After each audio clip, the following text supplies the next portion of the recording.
Salut à tous, nouveau tuto, petit vide-poche décoratif en forme de feuille.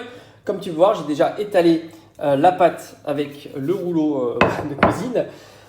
J'ai déjà découpé un joli petit gabarit en forme de feuille, hein, comme tu peux le voir. Il est posé. Maintenant, ce qu'il faut, c'est faire les différents contours, comme tu as l'habitude de voir, hein, sur la chaîne. Et on va y aller step by step et je vais te montrer toutes les étapes que tu vas devoir reproduire.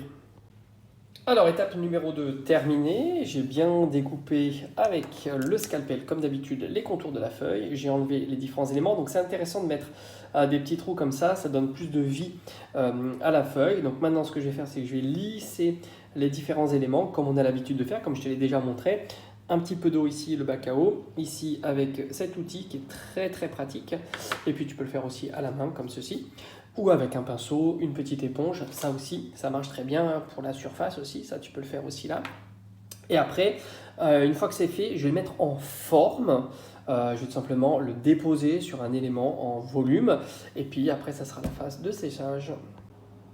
Donc voilà, j'ai terminé le lissage des bords. Bon, comme ça me va. Tant je vais poncer après, puis avec soit un outil de ce type-là, ça pourrait être très sympa de l'utiliser. Comme ceci, alors pas avec cette pointe évidemment, plutôt avec ces petites pointes là ici, qui va me permettre justement de passer bien entre, hein, ça pourrait être très sympa. Donc là c'est la mise en forme, maintenant je vais attendre que ça sèche, il faut compter 48 heures, hein, c'est ce qui est un petit peu long mais c'est comme ça. Et puis je vous montre la suite.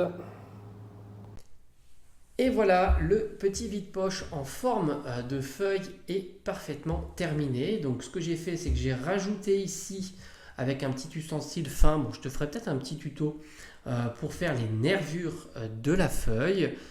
J'ai peint avec de la peinture acrylique, le gesso évidemment avant. Et j'ai fait les petits contours en argenté pour lui donner un petit effet un peu plus sympathique. Et après, le vernis.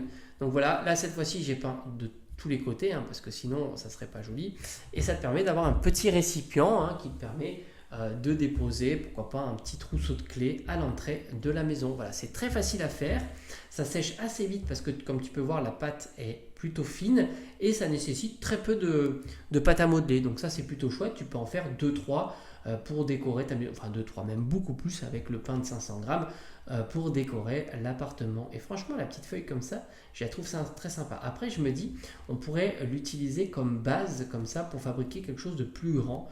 J'y réfléchis. Bon, j'espère que cette petite vidéo tuto t'aura plu et on se dit à très vite.